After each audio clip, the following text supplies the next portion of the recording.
Hello. Lexi, you start. Oh. Hello. Okay. Second hello. Third hello. I'm JJ AKA Junior Wolf. And I'm Dr. Somebody Nelson with Seth. And third person. This is a first person podcast.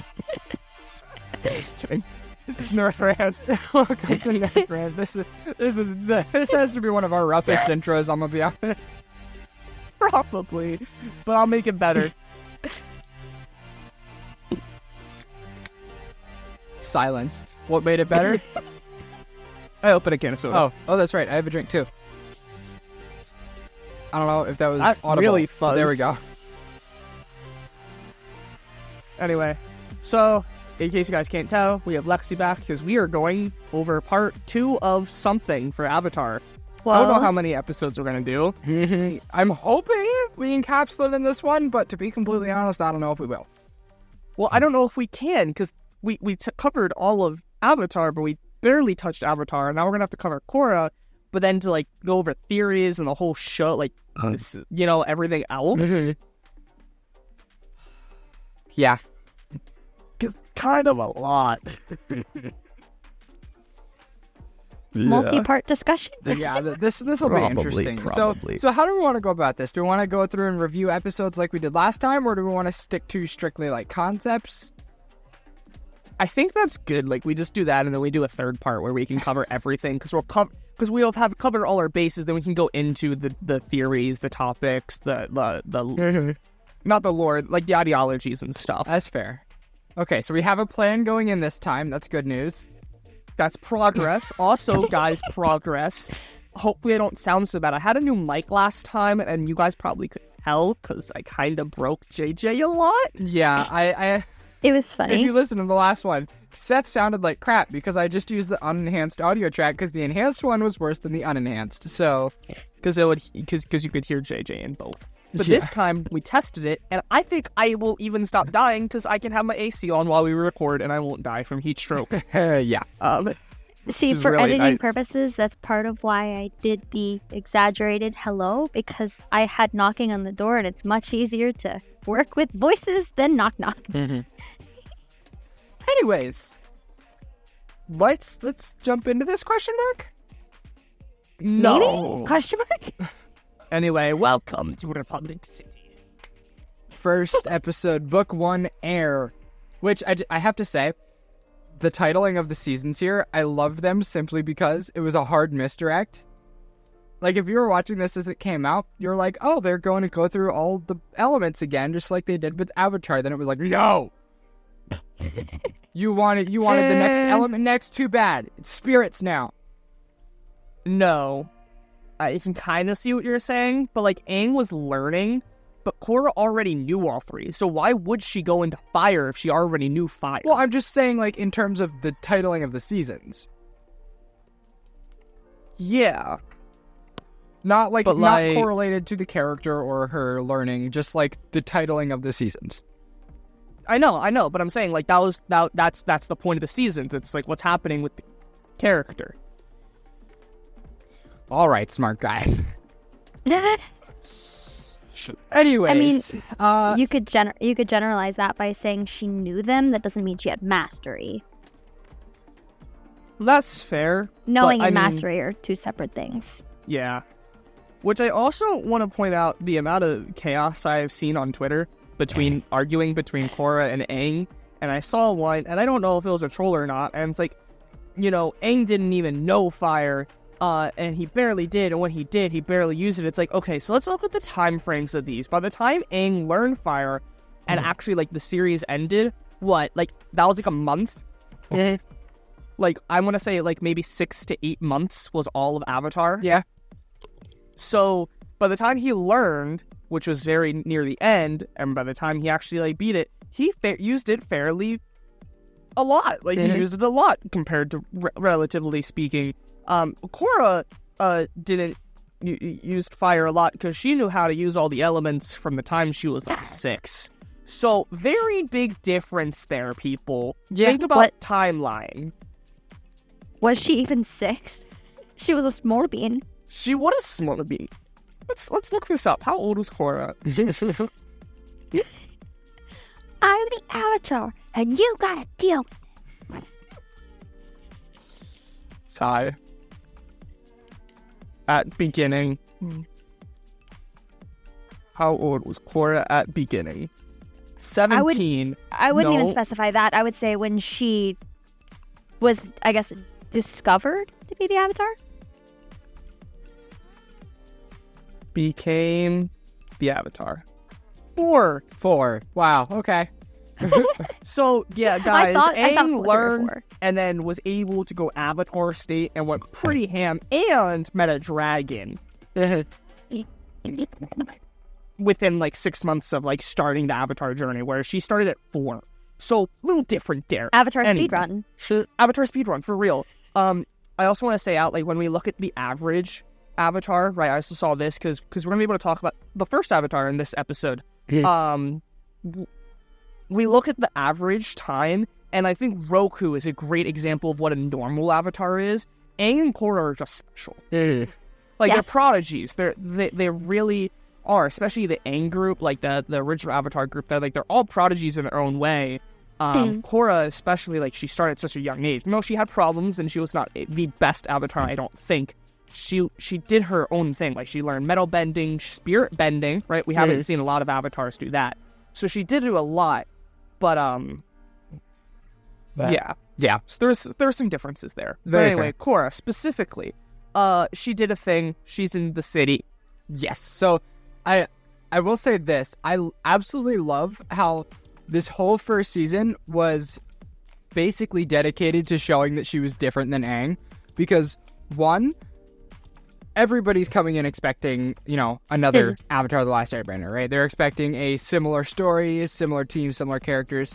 They immediately, right off the bat, wanted to specify with the audience that this is not the same. This is going to be something different and of its own. And they did that by showing that Korra is terrible with her spiritual side, which is literally the opposite of Aang. Which I was very happy to see that they didn't go for the same kind of main character, because that would have just been dry and feel repetitive. Good point. Counterpoint, not just specifically the character, but more so the world I didn't like so much. This reminds me a lot of Naruto to Boruto. It's really weird to go from not medieval, but this weird fantasy time frame where it's fire, we're using magic fire to do things, and now we just run on electricity. We got cars and radio. I mean, you gotta think, it is 100 years later, and they did just discover metal bending, which will heavily increase their productivity in things like metalworking. But 100 years where the walls are quite literally just made out of rock to full metal vehicles and cars and mechs, and I mean, if you can easily bend metal, think about it. You could create 30 cars in a day, just one person, if you can metal bend. But also the engineering behind that. I'm going to be slightly annoying with the correction. It's only 70 years between Avatar. Yeah. Okay, it's not even a century. 70 years? Either way, I feel like it was a good jump, because jumping into that it same could have been world, a jump, but there's not much left to explore, because in Avatar, they literally went everywhere. They went to every nation, they saw every kind of people, and they explored each of those different cultures. And so if they jump right back into that same world with Korra, then you would have ended up with kind of a uninteresting world journey. But we could have seen our world, that world, maybe take it back 10, 15 years and had it jump, but not so advanced. And we had certain, we had the start of electricity, right? And we saw throughout the the very beginning was, hey, it's new. Not just everyone has a radio, everyone has electricity. We could have started at the beginning of that era. I wouldn't mind that as much. Just, hey, everyone's just in the future. This is the 1920s in America. That's where we're going. We're going from crazy back in the day, caveman feeling certain parts to 1920s. Yeah. I wonder even if with bending. I wonder if it was meant to mimic how we advanced within the span of even 70 years. I mean, it's very true. And I do use 1920 as a specific term because I feel like what happened in that time frame in our world happened in this world. And we can get to that. I just want to say, I personally don't like that because that's also just how Naruto felt, and just doesn't feel natural to me. No matter what you say, it just doesn't feel natural in my eyes. That's an opinion thing. Yeah. Like, I can totally understand, like, there is reason in, like, metal bending. Yeah, like, it is plausible. I just don't feel it.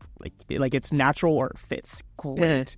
But with 1920, what happened in the 1900s? We had a lot of stuff, including World War I, World War II, Great Depression, but also the Civil Rights Movement. We saw a lot of that kind of stuff, and I feel like that's what's happening here. Yeah, good segue. For once, it actually made sense. It always makes sense. You're just dense.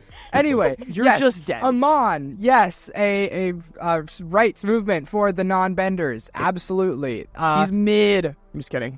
Hot take. Out of all the villains, he's probably my second to least favorite. I'd place him at spot number 3 out of all the villains from this show. He was interesting. I feel like his ending was anticlimactic, but in all, what he stood for made a lot of sense and made for a really good arc for Korra. I think it also is a great, like, it's such a great villain in the fact that he's a hypocrite. Is it? Yeah. Right, like, his entire ideology is, like, non-benders, like, bending's bad. Yet he removes bending. How, Lexi? With bending. Oh. What type of bending? Well, he's a water bender, so specifically water/blood, if you really want to. Exactly, because we also see a lot more, especially in season 1, but throughout Korra, a lot more of sub-bending types. Mm-hmm. I do want to point this out love. because I had this thought on our watch through. The whole, like, Amon being able to take people's bending kind of makes the finale of Avatar feel less significant, because there was that whole scene where Aang almost wasn't able to take Ozai's bending away, right?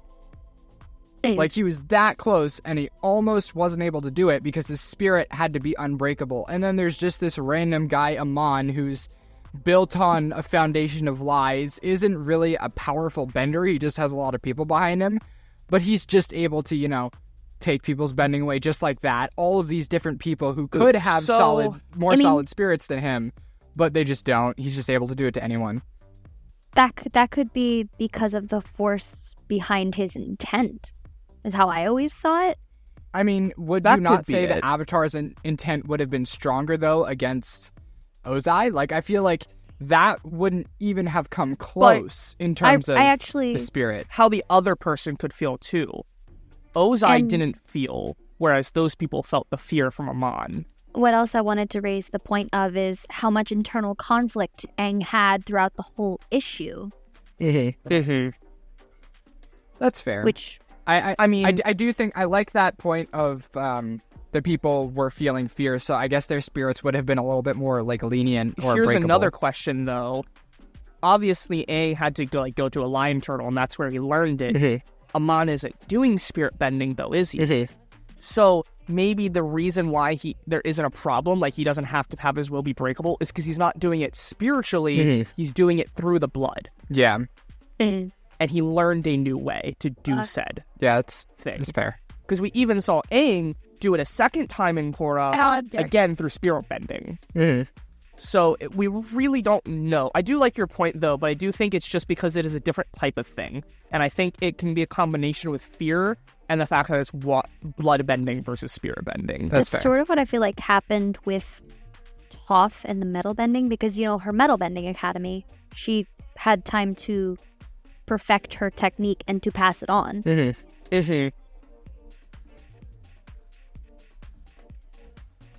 just quick point out, we'll talk about this more in a week or two, but hey guys, Toph, Zuko, and Katara have come to Fortnite. Aang will be coming shortly, or actually as of this episode is already out, and it's really cool. I want to point out 2 things quickly with Toph that you mentioned her. One, she's slightly older, because, you know, size-wise, so she's like from the comics. And 2, she's blind. The emotes don't work with her, and I love that. Anyway, that is back fantastic. To Korra. Before you do that, where's Sokka? Space sword. Justice for Sokka. Anyways. Justice for Sokka. Anyway, so what happened? So with book 1, right, Amon was the villain, and again, I just like Amon, and I'm surprised, JJ, that he's not like 1 or 2 for you. And I haven't heard your thoughts on all of Korra. That's the other thing going through last episode and this episode. I haven't heard JJ's thought because he just watched Korra. I'm surprised it wasn't higher because I personally, I think he might be my favorite because of just that battle ideology, right? It's not just power. It's not just, oh, I'm stronger. Oh, I got a mech. Oh, I got demon mode.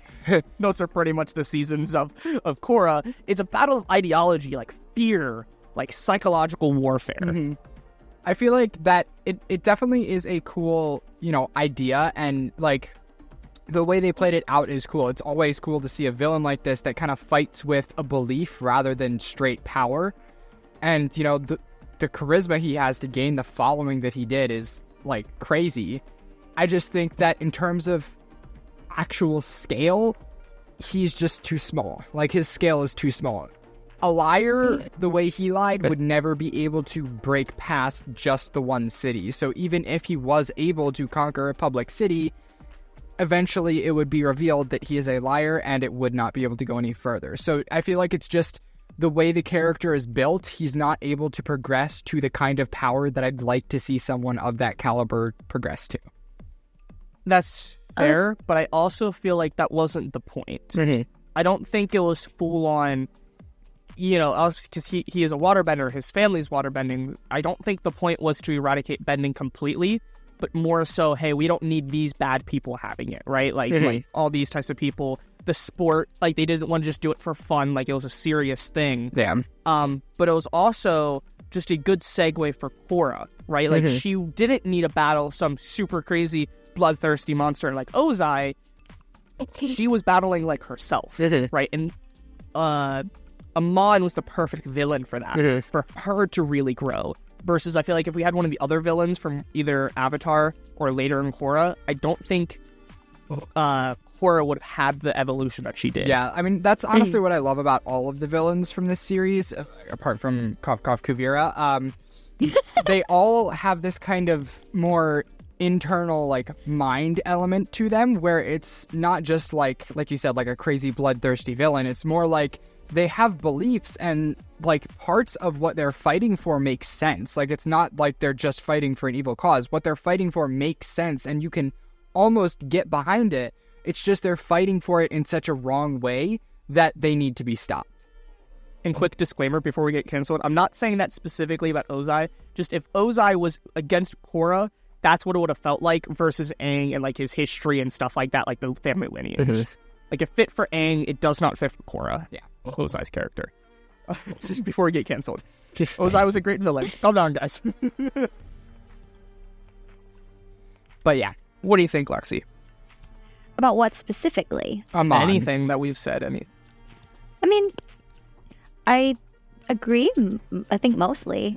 I feel like if he hadn't had the fear behind him, he probably could have persuaded more people to his cause, because I think at some point they became more afraid than anything, and I do feel like a lot of that could have been nullified.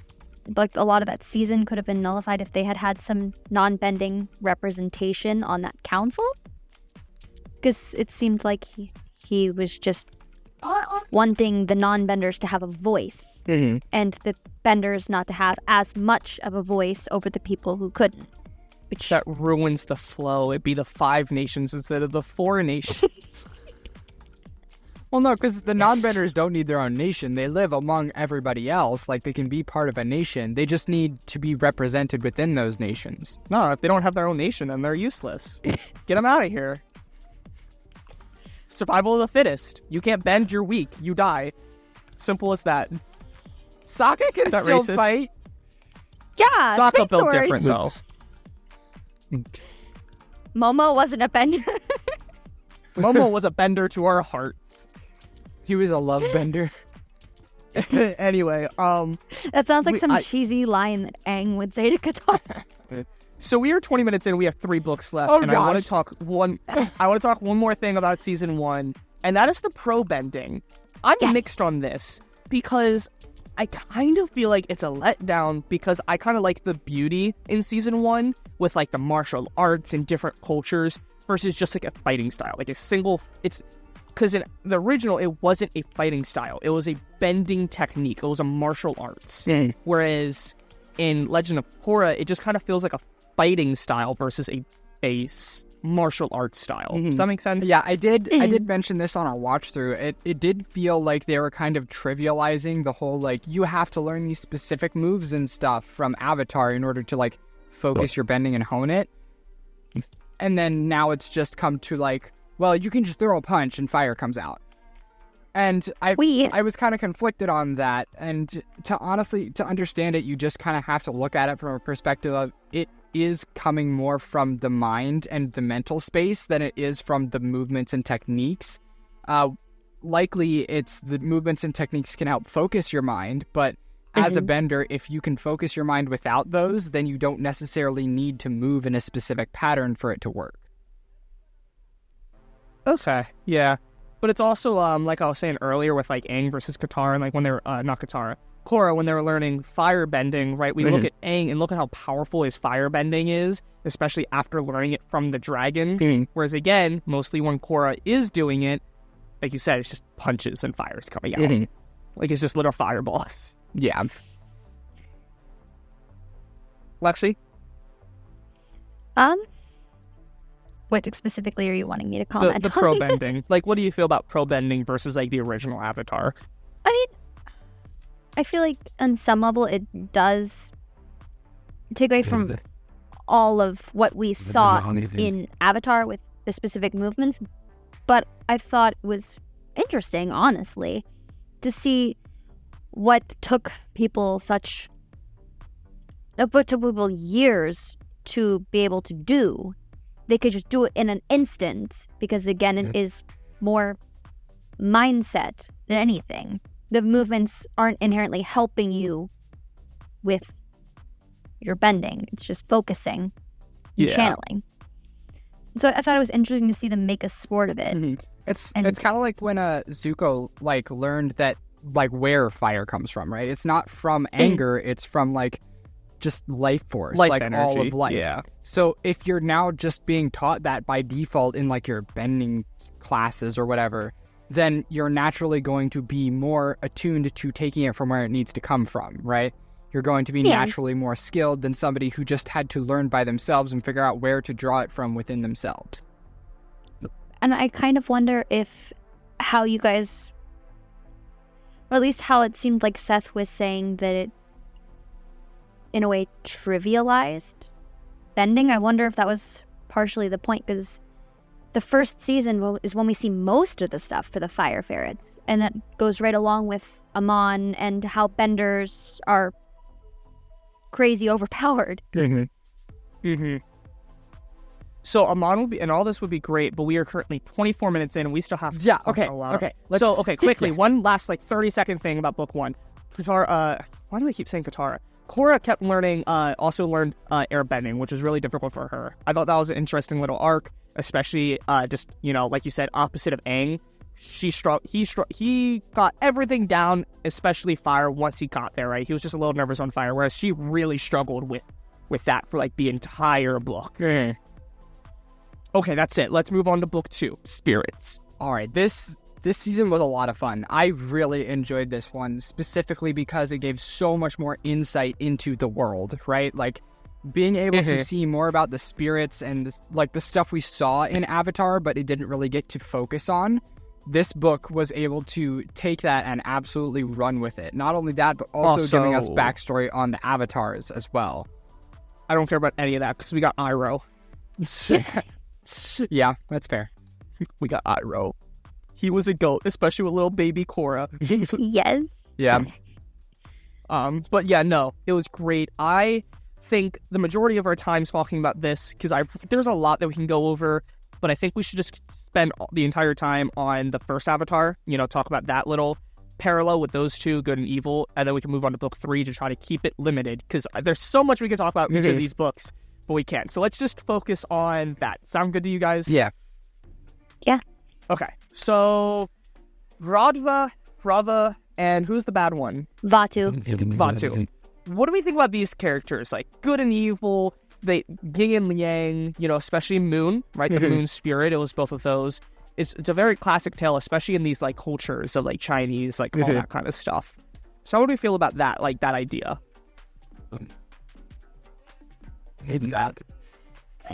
A lot of feelings are being expressed right now. I can tell. I think it's a very simple concept, right? Like, you have your good and evil, you have your light and dark. Very simple concept. It's been told many, many times. But I feel like in a story where you're literally, like, spirits are one of the main focuses, it's almost impossible not to have that kind of aspect to it. And I do like how they didn't necessarily say that Vatu was evil, right? They didn't call him the evil spirit. He was simply the spirit of, like, chaos. Right? And obviously some level of chaos is necessary in the world, which is why, they were always in that internal entwined fight. Right? Because, you can't have one without the other. Like, you can't be happy if you're never sad. Yeah. Exactly. So I like how they didn't just portray it as good and evil. It was a little bit more complex than that. Yeah, like I said, yin and yang. You can't have one without the other. Yeah, I was also asking because, like, that's a very classic thing, specifically like yin yang. Like a balance type thing in a lot of anime. So since you guys haven't seen a lot of that kind of stuff in this specific, like, showcasing, like, this isn't very uncommon from what I've seen with anime. So I wasn't sure. But yeah, I like the way they portrayed it. It was great. But then with that, we also learned the history of the Avatar, which was very interesting. Avatar Wu? No. Wan. Yeah, Wan. Avatar 1. It sounds like Avatar one. Nah.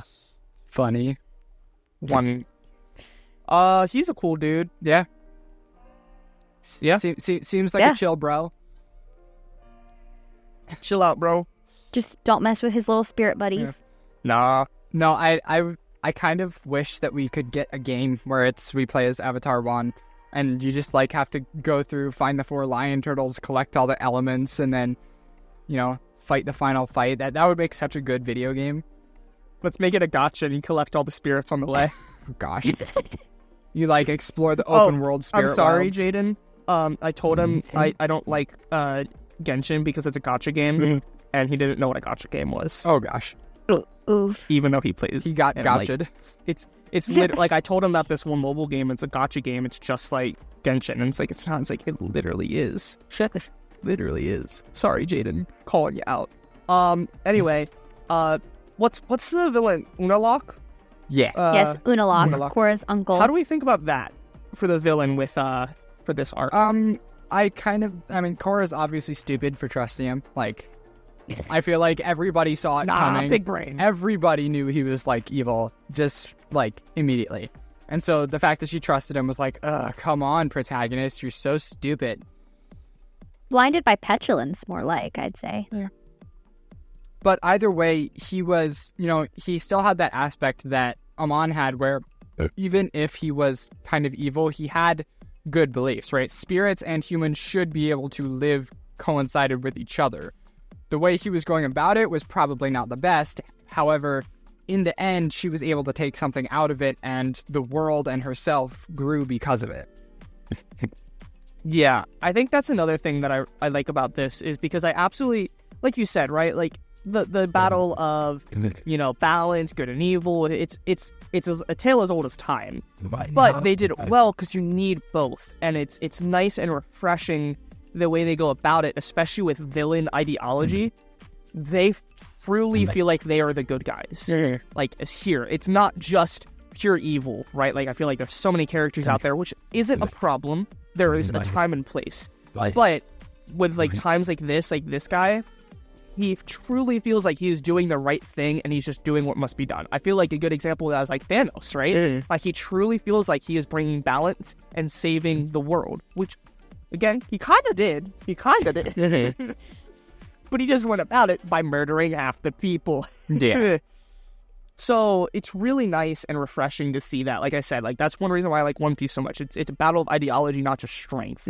So I really like this one. Obviously not nearly as much of Amon. I feel like there's, like you said, it was kind of obvious. We felt a little bit more bland, kind of knew us planned from the beginning, but he's there. I will say, I kind of rolled my eyes at the final battle where it was like a big kaiju spirit fight. But Oh, I honestly, knew you were gonna say that. in Avatar visuals, it was kind of fun. Like, I very much enjoyed it, as Kaiju never gets stereotypical old. as it was. But yeah, it was great. So Speaking great. of- Oh, go ahead. So speaking of that and how the battle went, what did you guys think of Janora? And how connected she was to the spirits? Oh, yeah. No, I Can't forget thought... that. Well, I mean, we can. It's not that I don't want to. It's just we are currently have 30 minutes. We have 2 more books to go over. I thought that was really cool, and I thought it was really interesting. Just like how her grandmom, her grandma first saw, the Avatar statues light up, right, when Aang first did that. I thought it was really cool how she saw it, and then that was a connection to that first Avatar, this and that. I thought that was a really fun storyline to follow. Like her going into the spirit world, her meeting Iroh, her going through the statues and meeting the first one. Yeah. I really like that. Yeah, very much so. And showed a lot of maturity, too, for that character. It was cool to have a character that, obviously she's already a bender, but she has a kind of second aspect to her that, makes her unique. So again, I would love to keep talking, but we still have to go through change. And then the other one. Balance. I didn't want to say it because we were going to wait, but oh well. Okay. Change. So I will say these ones I forget the most, not because they're bad. It's just I've rewatched Avatar way more times afterwards than this one. But once we start talking, I'll probably remember most of it. This was probably my favorite season.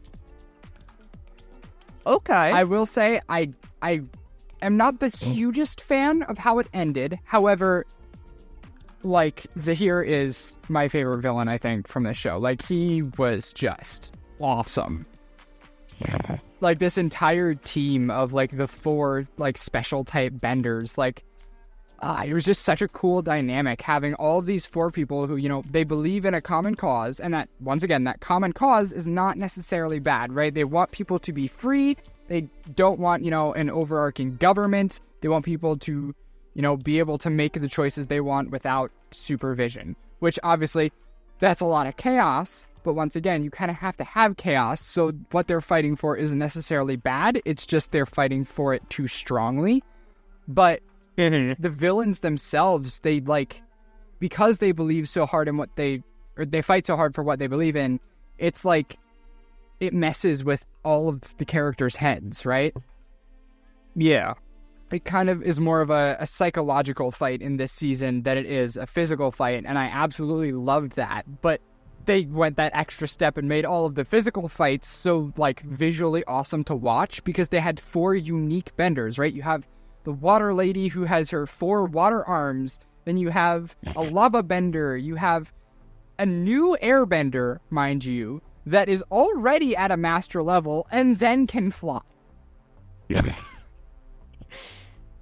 And just gotta get rid of that worldly tether. I was about to say, I think that that shows why he can fly, right? He doesn't have the bison. He doesn't have anything biting. And I think that's part of the reason why people believe in that theory is right there, is here. He doesn't have anything. He literally lived in a cage. He does not have anything other than the clothes on his back. I mean, that wasn't necessarily true. He had his girlfriend Plea, and then the minute she died, that was his tether. Yeah. Which is why he was able to just trust it and try, because he was either gonna fail, meet his end, or what's the worst that would happen? He's gonna fly,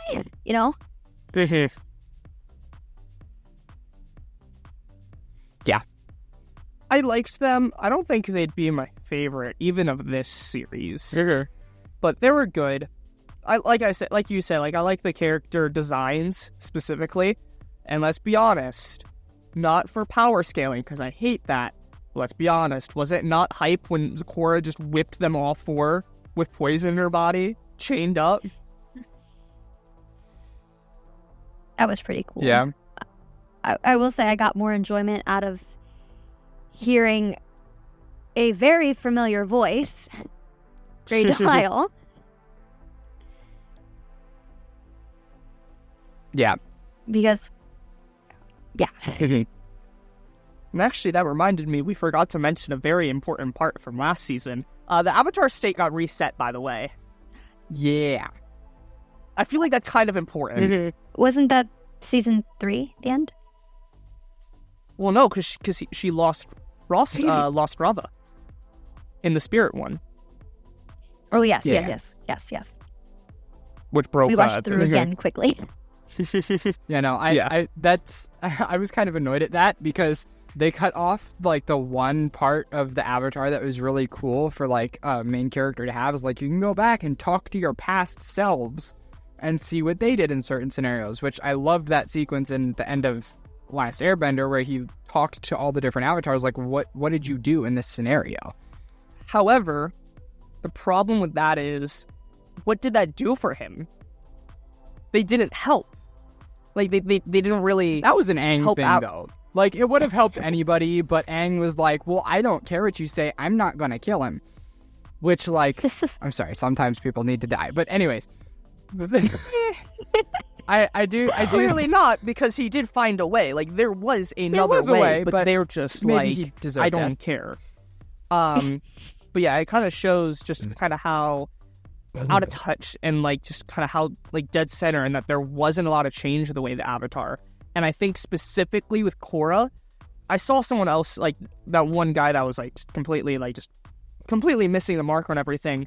But I like the concept because I feel like we said, right, there's a lot of change going on.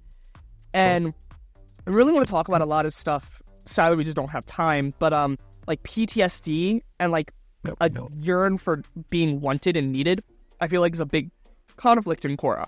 Yeah. She's certainly... Aang was needed, right, by everyone, but he left. Korra isn't really needed in balance. Like, when she lost her bending, which we can then go into book 4, she wasn't really needed. Like, she was, like, the other airbenders were like, hey, we got this. And, like, there's that one scene where it zoomed in and she's crying, and I saw a very common theory, like a lot of people believe, and that was her crying because she realized she wasn't really needed. Yeah, it's to the point where the world like was fending for itself for the most part, right? Like people, you have all of these nations that now have like their own technologies and their own things, and they're mostly, for the most part, at peace. And so, in reality, like you don't have a tyrannical leader, you don't have like one nation invading the other. The Avatar wasn't really needed for a good long while.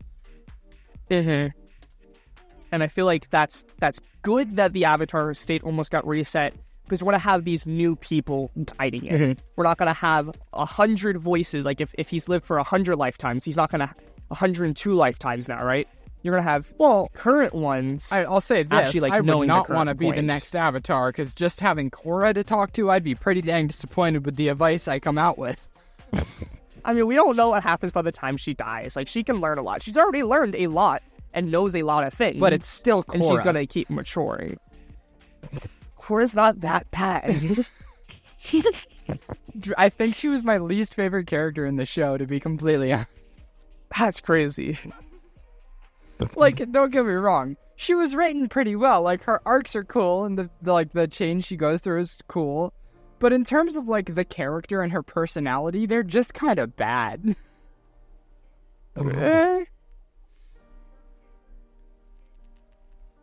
Anyways. Who was bad? Who's this dude? Prince Wu. He was bad. He was goofy. So yeah, what about book 4, Balance? So I don't remember this one nearly as much. I remember the last one, right, with the Red Lotus, but this one I know the character, Book but what 4 happened was absolute garbage. Like, this is some of the worst content to ever come out of this entire franchise, and I'm saying that with some pretty questionable books on the line. What questionable books? Have you not seen the one, like, Avatar coloring book that's, like, so not okay? No. And we I also need to have see the that. movie. So You do also no, have this the is movie. not bad. And you have the live action show. Live action isn't that bad. It has a lot of But compared misses. to all of this season of Korra is the worst. Like, absolute terrible. Lexi, I want to ask your opinion. He hated Kuvira. He hated her. So lazy. So lazy. So Lexi, I would like your opinion because I don't remember. If that's just because it's been a while. I didn't think it was that bad. I guess it would depend on what elements you're looking at, to be honest. The whole thing, the villains, the progression. Okay. Let me break this down here for you. The season's like Korra hurdle that they have her on was great, right? The whole concept of she has this PTSD, she has to kind of overcome it, she's scared, she can't like interact with the spiritual side anymore. Like that whole like mental hurdle that she has to get over, that's awesome. That is such a good character arc and is so good for a character like Korra, especially because they already had Zahir. Like that was a really powerful villain team. And you can't really step up from that without it feeling like way too over the top. And so kind of bringing your protagonist down a notch so that you can bring the villain down a notch feels like suitable. But they just, I don't know, rushed it, I guess. It just didn't feel like it got the time that it needed to really flesh out what she was feeling. It's just like, okay, we're going to go see Toph in the swamp, and she's going to tell you, oh, it's not actually PTSD. You just have more poison in you. And then she takes it out and is like, oh, we're all better now. We can bend and stuff. Hire him. He'd be a great voice actor. But, like, I was really excited to see that aspect play out, and then I was just so disappointed when they just seemingly threw it out the window. And then you just are left with this subpar villain who just feels so forced. Like, they didn't give her any, like, history that would really explain why she's this way. They just gave her the typical, she's an orphan, and she feels neglected, and she just wanted to do what she felt was right. Like, it's so stereotypical. And then, like,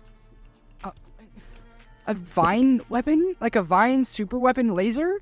Like, okay, I say what you will about the technology movement in this show, that feels way too futuristic. Like, they're steampunk at best right now. And then you now have vine super weapons? On a mech. On a mech! Don't get me started about the mech! Oh my god! So I guess JJ doesn't like Gurren topping the god. This was a fun season to watch with him. Are you kidding me? You have a spiritual kaiju battle. You have a team of special benders, and then you throw in a mech. And this, ladies and gentlemen, was the entirety of our watch through season 4. Yeah, no, I don't think it was that bad.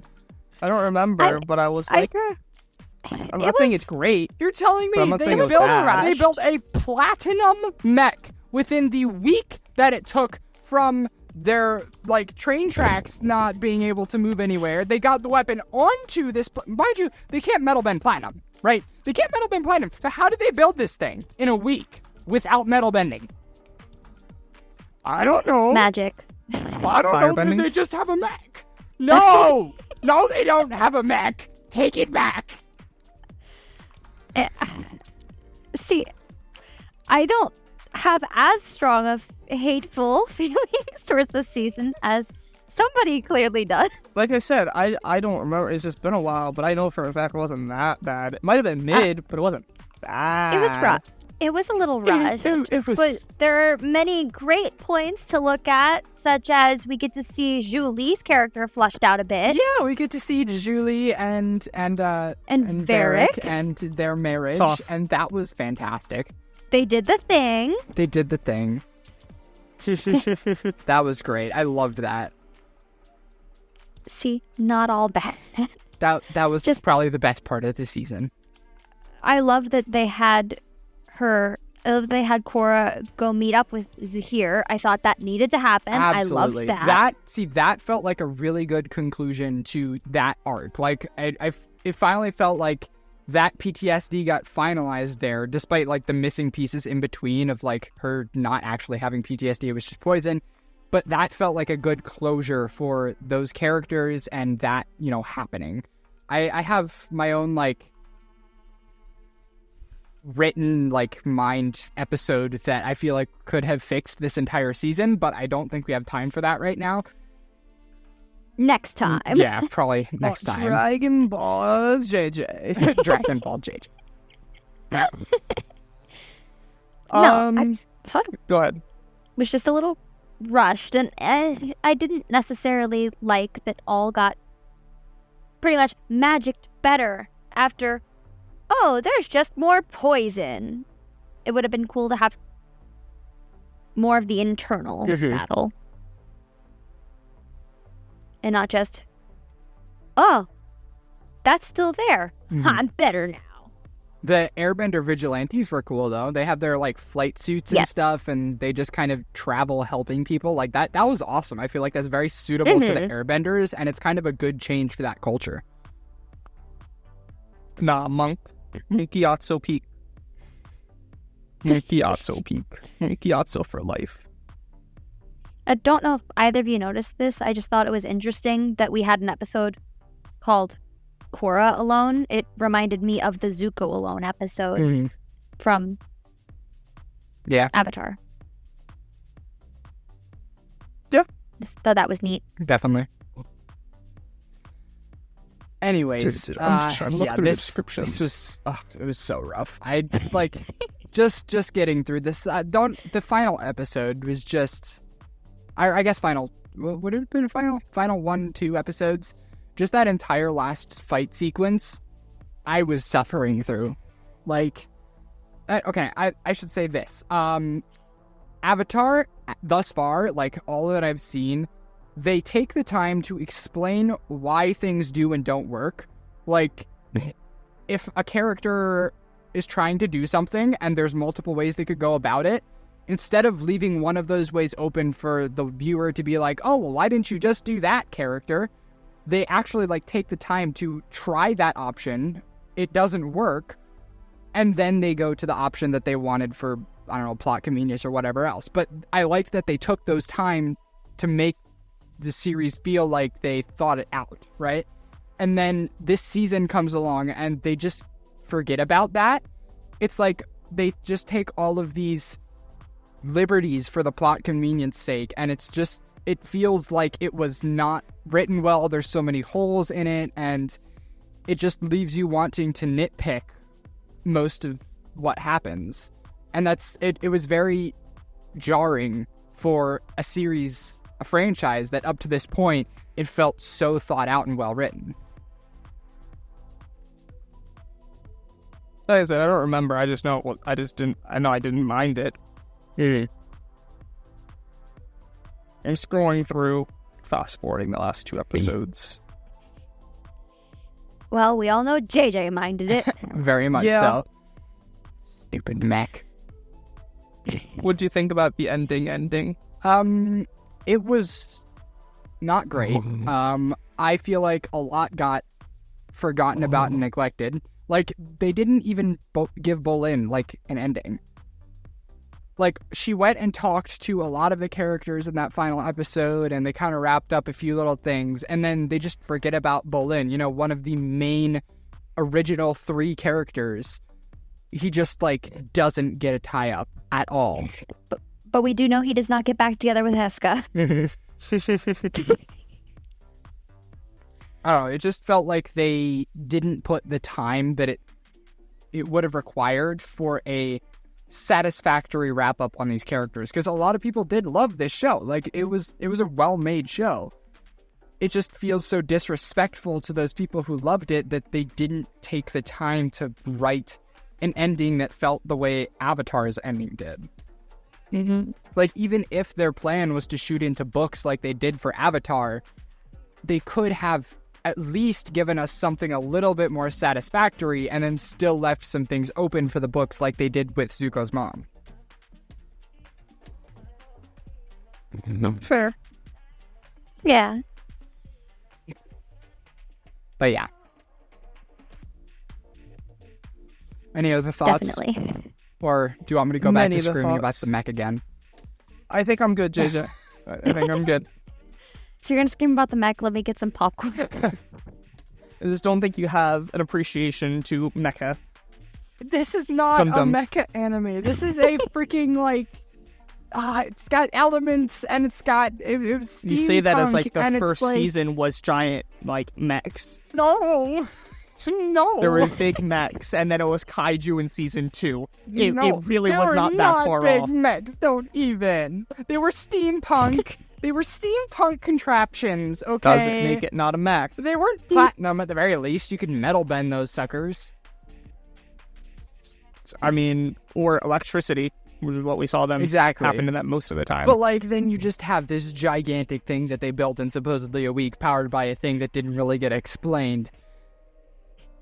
It's not the thing. Just, head into a wall. Anyways. Yeah, I don't think it was that bad. I think this was JJ the just entire thought watch through, once again, ladies and gentlemen. I apologize, Lexi. Yeah. But the opening of the third Spirit Gate, what about that? I thought it was happened? fitting. Honestly, to have one in the city that Aang created, I thought it was fitting. Mm-hmm. It was definitely really cool, and it kind of... Obviously, we don't know what they're going to do with the next Avatar, because I believe right now we have confirmed that there's a movie, and there's another series about the next Avatar down the line, and I don't know, the live actions, the next 2 seasons, I guess, but... That doesn't really... But in terms of the next Avatar, we could see it kind of become this, like, world landmark, this kind of third Spirit Gate that was created by Avatar Korra in this big fight, and now this city has just built around this spirit portal. I believe we're also going to be getting a movie that covers at least some of what we missed for the original gang within that 70-year gap. Yeah. I also wonder with the next Avatar, how there's no cycle now, right? Like, because the cycle was originally from the order that he got the elements, but obviously that's gone now. So I wonder how that's going to go, and I wonder if we're really, like, want to switch it up. What if it's a spirit? Like, the spirit world is connected, right? It's not completely separate. What are the chances of it being, like, a spirit or something? Because they're, like, fully connected worlds now. That could be cool, but I just feel like in terms of... Because all of the spirits thus far have not had super appealing design, to say the least. A main character obviously has to be visually appealing. Like Aang, obviously, small child with bald head. It was very intriguing, and you want to see what that's all about. Then you have Korra, who's like cool waterbender, and I don't know. Pointy ponytail. Yeah, there you go. Pointy ponytail. In the words of what Mako and Bolin's grandmother, very muscular woman. Yeah, there you go. Muscular woman, yeah. It's got, like, defining things that make you, like, drawn to the character in a way. And I just feel like the spirits thus far, while they have interesting design, it's not design that would be fitting to a main character of something. So while it would be cool to see an Avatar spirit, it doesn't make sense, especially because the thing that gives the Avatar the powers is the spirit, so having a spirit within a spirit would just feel kind of strange. I mean, again, everything's kind of broken, so we don't really know what the world is now.